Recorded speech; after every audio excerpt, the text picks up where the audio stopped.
Бишкектик кишинин үйүнөн 5 килограммга жакын баңгизат табылды. Бул тууралуу Бишкек ШИПтен билдиришти. 28 март күнү Бишкек ШИПтен баңгизаттарды мыйзамсыз жүгүртүүгө каршы күрөшүү кызматына белгисиз жарандар баңгизаттарды сатып жүргөндүгү тууралуу маалымат түшкөн. Аталган факты боюнча баңги каражаттарын, психотроптук заттарды жана алардын аналогдорун сатып өткөрүү максатында мыйзамсыз даярдоо беренесине ылайык кылмыш иши козголгон. Шектүү катары 1991 жылы туулган жаран аныкталып, кармалып, убактылуу кармоочу жайына киргизилген. Шектүүнүн дарегин текшерүү учурунда жалпы салмагы 4 килограмм 802 граммды түзгөн баңгизаттардын ар кандай түрлөрү табылган. Шектүүнүн көрсөтмөсүндө табылган баңгизаттар 10 миллиондон ашык сомго бааланган. Аларды Telegram социалдык тармагы аркылуу алып, кызмат көрсөткөнүнө айлык маян алып жүргөнүн билдирген. Булак Серепкежи.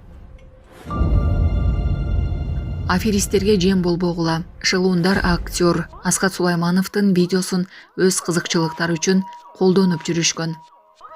Акыркы убактарда интернет айдыңында шылуундардын жаңы ыкмасы байкалууда. Алар белгилүү актер Аскат Сулаймановдун видеосун колдонуп, өз кызыкчылыктары үчүн алдамчылык схемаларын жүргүзүп жатышат. Социалдык тармактарда жана мессенджерлерде тараган видеолордо актер инвестиция же киреше табуу тууралуу сүйлөп жаткандай көрүнүш түзүлүп, колдонуучуларды ишендирүүгө аракет кылышууда. Бирок бул видеолор жасалма жана актер бул схемаларга эч кандай тиешеси жок экенин билдирген.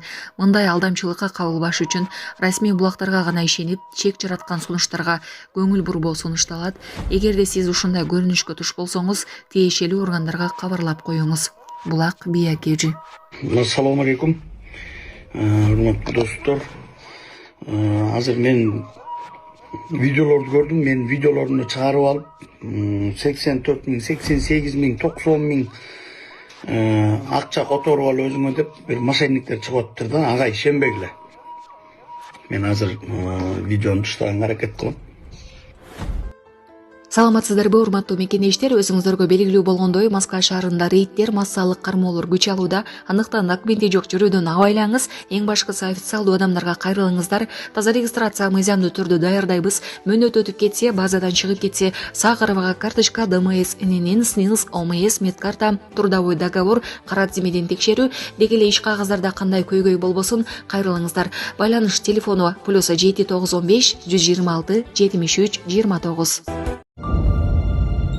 Бишкекте кафелердин биринде тейлөө үчүн 2500 сом алган. Кардар бул сумманы өтө көп жана мыйзамсыз деп билдирди. Бишкектеги кафелердин биринде кардарлардан 2000 сом тейлөө акысы алынганын айткан видео социалдык тармактарда талкуу жаратууда.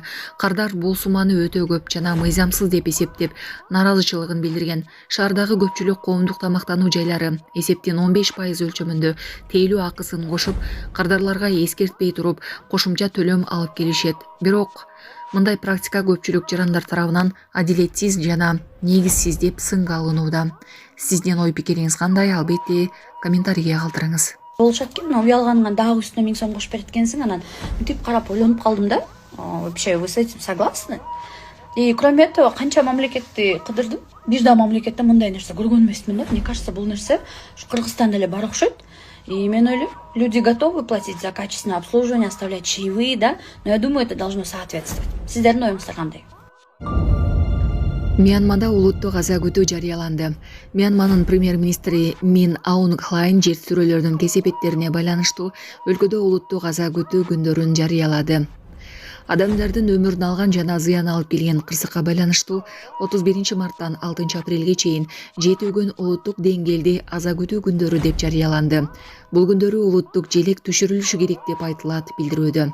Эске салсак, 28 мартта Мьянмада күчү эпицентринде биринчисинде 7,7, ал эми экинчи рет 6,4 балга жеткен жер титирөө катталган. Анын кесепетинен тарыхый имараттар жарым-жартылай талкаланган. Синхуа басылмасынын маалыматына ылайык, Мьянмадагы жер титирөөдө 2056 адам каза болуп, 270 жаран дайынсыз болууда. 1 апрелге карата аба ырайы. Кыргызгидрометтин маалыматы боюнча 1 апрелде өлкөнүн аймагында жаан-чачын күтүлбөйт, тоолуу райондордо унаа жолдорду кар күркүсү түшүшү мүмкүн. Бишкек шаарында жаан-чачын күтүлбөйт, түштүк-чыгыштан соккон шамалдын ылдамдыгы секундасына 5-10 метрге жетет. Абанын температурасы түнкүсүн +4 +6, күндүз +17 +19 болот. Чолпон Ата шаарында жаан-чачын күтүлбөйт, абанын температурасы түнкүсүн +2, күндүз +10 +12 болот.